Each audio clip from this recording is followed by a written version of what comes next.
اعوذ باللہ من الشیطان الرجیم بسم اللہ الرحمن الرحیم رب اشرح لی صدری ویسر لی امری واحلل عقدۃ من لسانی یفقہوا قولی۔ السلام علیکم، امید ہے کہ آپ سب خیریت سے ہوں گے۔ آج کا ہمارا درس وضو کے احکام۔ کہہ رہے ہیں اگر کوئی شخص وضو کے افعال اور شرائط مثلاً پانی کے پاک ہونے یا غصبی نہ ہونے کے بارے میں بہت زیادہ شک کرتا ہو، اس کے لیے ضروری ہے کہ اپنے شک کی پرواہ نہ کرے، ٹھیک ہے۔ کوئی بھی شخص ہے اگر وہ وضو کے معاملے میں یعنی پتہ نہیں اب میں نے بازو دھوئے ہیں یا نہیں دھوئے، میں نے مسح کیا ہے یا نہیں کیا، یعنی ہر ایک چیز پہ بہت زیادہ اگر شک کرنے لگ پڑا ہے تو وہ اس کی پھر پرواہ نہیں کرے گا، ٹھیک ہے۔ پھر کہہ رہے ہیں اگر کسی شخص کو شک ہو کہ اس کا وضو باطل ہوا ہے یا نہیں تو اسے یہ سمجھنا چاہیے کہ اس کا وضو باقی ہے، لیکن اگر اس نے پیشاب کرنے کے بعد استبراء کیے بغیر وضو کر لیا ہو اور وضو کے بعد اس کے مخرج پیشاب سے ایسی رطوبت خارج ہو جس کے بارے میں وہ یہ نہ جانتا ہو کہ پیشاب ہے یا کوئی اور چیز، تو اس کا وضو باطل ہے، ٹھیک ہے۔ یہاں پہ وہ یہ بات کر رہے ہیں کہ اگر کوئی شخص ہے اسے اس بات کا علم نہیں ہے کہ پتہ نہیں اس کا وضو باطل ہوا ہے یا نہیں ہوا، یا باقی ہے یا نہیں باقی، تو وہ یہی سمجھے گا کہ اس کا وضو باقی ہی ہے۔ لیکن اگر وہ کوئی ایسی چیز فیل کرتا ہے کہ جو ہے اس کے یعنی اس نے وضو واش روم کے بغیر اگر اس نے نہیں دھویا یا کوئی اسے رطوبت فیل ہو رہی ہے تو پھر اس کا وضو باطل ہو جائے گا، ٹھیک ہے۔ تو کہنا اگر کسی شخص کو شک ہو کہ اس نے وضو کیا ہے یا نہیں تو ضروری ہے کہ وضو کرے، ٹھیک ہے۔ پھر اس کے بعد کہیں جس شخص کو معلوم ہو کہ اس نے وضو کیا ہے اور اس سے حدث بھی واقع ہو گیا، مثلاً اس نے پیشاب کیا ہے لیکن اسے یہ معلوم نہ ہو کہ کون سی بات پہلے واقع ہوئی ہے، اگر یہ صورت نماز سے پہلے پیش آئی ہو تو وضو کرنا ضروری ہے، اور اگر نماز کے دوران پیش آئی ہو تو نماز توڑ کر وضو کرنا ضروری ہے، ٹھیک ہے۔ پھر کہہ رہے ہیں اور اگر نماز کے بعد پیش آئے تو اگر وہ نماز پڑھ چکا ہو تو اس کی نماز ٹھیک ہے، البتہ دوسری نمازوں کے لیے نیا وضو کرنا ضروری ہے۔ اب یہاں پہ پہلی بات یہ کر رہے ہیں کہ اگر ایک شخص ہے اس نے وضو کر لیا اور اسے وضو سے پہلے اگر اسے اس بات کا شک ہوا ہے کہ پتہ نہیں حدث ہوا ہے یا مطلب ظاہر ہوا ہے یا نہیں ہوا، تو پھر وہ وضو کرے گا، ٹھیک ہے۔ دوسری بات یہ کہہ رہے ہیں اگر نماز کے دوران اسے شک ہوا ہے کہ اسے مطلب اس کا وضو ٹوٹا ہے یا نہیں، تو پھر وہ نماز پڑھ رہا ہو یا پڑھ چکا ہو تو اس کی نماز ٹھیک ہے، لیکن اگر نماز کے بعد اسے پتہ لگے تو کوئی بات نہیں، اور لیکن اگلی آنے والی نمازوں کے لیے اسے وضو کرنا ضروری ہے، یہ شک کی بنیاد پر کہہ رہے ہیں، ٹھیک ہے۔ پھر کہہ رہے ہیں اگر کسی شخص کو وضو کے بعد یا وضو کے دوران یقین ہو جائے کہ اس نے بعض جگہیں نہیں دھوئیں یا اس کا مسح نہیں کیا اور جن اعضاء کو پہلے دھویا ہو یا ان کا مسح کیا ہو ان کی طرح زیادہ وقت گزر جانے کی وجہ سے خشک ہو چکی ہو تو ضروری ہے کہ دوبارہ وضو کرے، ٹھیک ہے۔ یہاں تک وہ یہ بات کر رہے ہیں کہ اگر ایک شخص ہے اس نے اس بات کا یقین تھا، ٹھیک ہے، وضو کے بعد یا وضو کے دوران اسے اس بات کا یقین ہو گیا تھا کہ جو اس نے جگہیں ہیں وہ صحیح طرح سے یا تو دھوئی نہیں ہے یا پھر مسح نہیں کیا، تو اس کے لیے ضروری ہے کہ وہ دوبارہ سے وضو کرے، ٹھیک ہے۔ یہاں سے کوئی سی بھی بات کا یقین ہو جائے کہ شاید جگہ خشک ہو گئی تھی، جو بھی وجہ ہوئی اسے یقین تھا، اس وجہ سے اس سے چاہیے کہ وہ دوبارہ سے وضو کرے،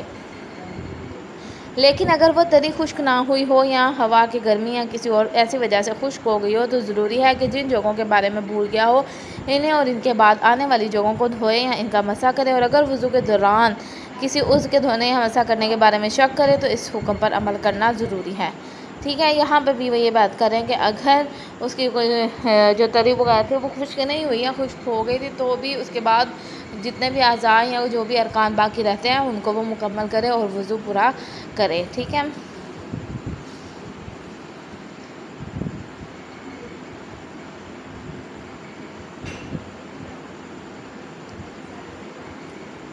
پھر کہہ رہے ہیں اگر کسی شخص کو نماز پڑھنے کے بعد شک ہو کہ اس نے وضو کیا تھا یا نہیں تو اس کی نماز صحیح ہے، نماز پڑھنے کے بعد شک ہو رہا ہے تو پھر اس کا وضو ٹھیک ہے، لیکن ضروری ہے کہ آئندہ نمازوں کے لیے وہ وضو دوبارہ سے کرے گا۔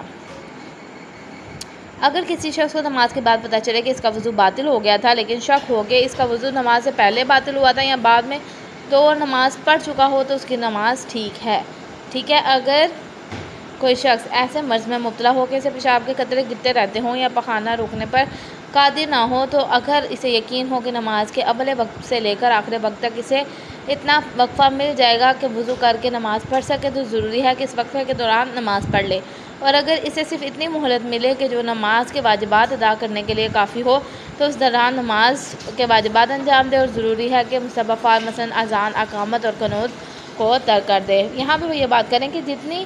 دیر اسے اس بات کا تو اندازہ ہو ہی جاتا ہے کہ اتنی دیر تک میرے قطرے مطلب پیشاب کے قطرے یا پخانہ نہیں نکلتے، وہ اس دوران میں ہی نماز کو ادا کر لے وضو کر کے، ٹھیک ہے، بس اتنی سی بات ہے۔ اور اگر واجبات خالی ادا،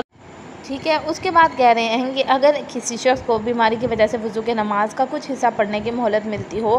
اور نماز کے دوران ایک دفعہ یا چند دفعہ اس کا پیشاب یا خانہ خارج ہوتا ہو، تو احتیاط لازم یہ ہے کہ اس مہلت کے دوران وضو کر کے نماز پڑھے، لیکن نماز کے دوران لازم نہیں ہے کہ پیشاب یا خانہ ہونے کی وجہ سے دوبارہ وضو کرے۔ دیکھیں یہاں پہ وہ یہ بات کر رہے ہیں کہ جو پہلے بات ہوئی ہے کہ جتنی دیر میں وہ پڑھ سکتا ہے وہ واجبات کو ادا کر لے، لیکن اگر اسے نماز کے دوران بھی کوئی پیشاب یا خانہ آ جاتا ہے تو پھر اسے دوبارہ سے اس کے لیے وضو کرنے کی ضرورت نہیں ہے۔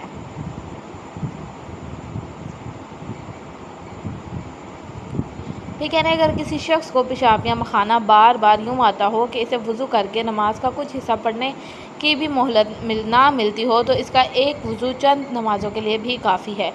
ٹھیک ہے۔ اب یہاں تک وہ یہ کہہ رہے ہیں کہ اگر ایک شخص ہے اسے بار بار ہی آ رہا ہے اور وہ اس کی مطلب بیماری ہی ایسی ہے وہ اسے کنٹرول نہیں کر سکتا، تو پھر ایک وضو جو اس نے کیا اس کے ساتھ اور نمازیں بھی وہ پڑھ سکتا ہے، صرف ایک نہیں باقی بھی پڑھ سکتا ہے، ماں سوائے اس کے یا اس کے علاوہ کہ کوئی اور ایسی چیز پیش آ جائے جس سے وضو باطل ہوتا ہو، ٹھیک ہے۔ اس بیماری کے علاوہ کوئی اور وضو باطل کرنے والی چیز اگر وہ کرتا ہے تو پھر اسے دوبارہ وضو کرنا پڑے گا، لیکن اگر اس بیماری کے علاوہ کوئی ایسا کام نہیں کرتا تو اسی وضو کے ساتھ وہ دوسری نمازیں بھی ادا کر سکتا ہے، مثلاً وہ سو جائے یا اس کا پیشاب یا خانہ اندازی سے معمولی کے مطابق خارج ہو۔ البتہ بہتر یہ ہے کہ ہر نماز کے لیے ایک بار وضو کرے، لیکن قضا، سجدے قضا، تشہد اور نماز احتیاط کے لیے دوسرا وضو ضروری نہیں ہے، ٹھیک ہے۔ پھر کہنا ہے کہ کسی شخص کو پیشاب یا خانہ بار بار آتا ہو تو اس کے لیے ضروری نہیں ہے کہ وضو کے بعد فوراً نماز پڑھے، اگرچہ بہتر ہے کہ نماز پڑھنے میں جلدی کرے، ٹھیک ہے۔ پھر کہنا ہے کہ کسی شخص کو پیشاب یا خانہ بار بار آتا ہو وضو کرنے کے بعد اگر وہ نماز کی حالت میں نہ ہو تب بھی اس کے لیے قرآن مجید کے الفاظ کو حفظ کرنا جائز ہے، ٹھیک ہے۔ یہ کہنا ہے جس شخص کو قطرہ قطرہ پیشاب آتا رہتا ہو تو اس کے لیے ضروری ہے کہ نماز کے لیے ایک ایسی تھیلی استعمال کرے جس میں روئی یا کوئی اور چیز رکھی ہو جو پیشاب کو دوسری جگہوں تک پہنچنے سے روکے، اور احتیاط واجب یہ ہے کہ ہر نماز سے پہلے نجس شدہ مقام یعنی پیشاب کو دھو لے۔ علاوہ ازیں جو شخص پخانہ روکنے پر قادر نہ ہو اس کے لیے ضروری ہے کہ جہاں تک ممکن ہو نماز پڑھنے تک پخانے کو دوسری جگہوں تک پھیلنے سے روکے۔ احتیاط واجب یہ ہے کہ اگر باعث زحمت نہ ہو تو ہر نماز کے لیے موقت کو دھوئے۔ اب یہاں بھی یہ کہہ رہے ہیں کہ اگر ایک شخص ہے اسے بار بار قطرے آ ہی رہے ہیں، نماز کے دوران بھی آ رہے ہیں، تو اسے روکنے کے لیے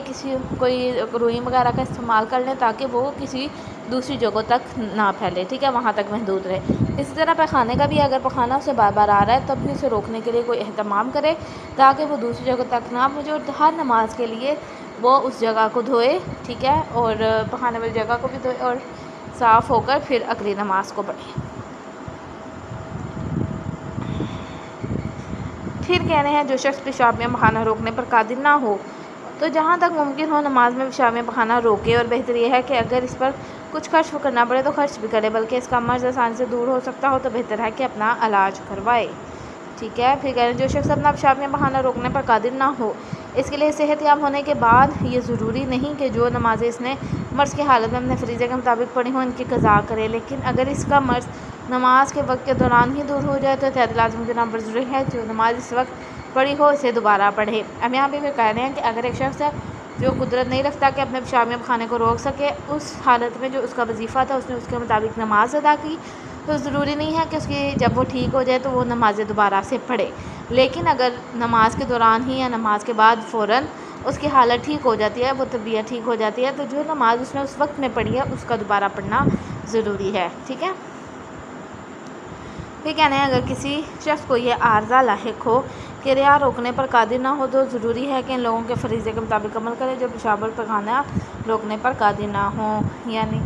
جو شخص یعنی گیس ہو گیا یا کوئی مسئلہ ہو گیا جو اگر وہ نہیں اپنے ریا کو روک سکتے یا کوئی بھی مسئلہ ہو گیا تو ان کا حکم بھی وہی ہوگا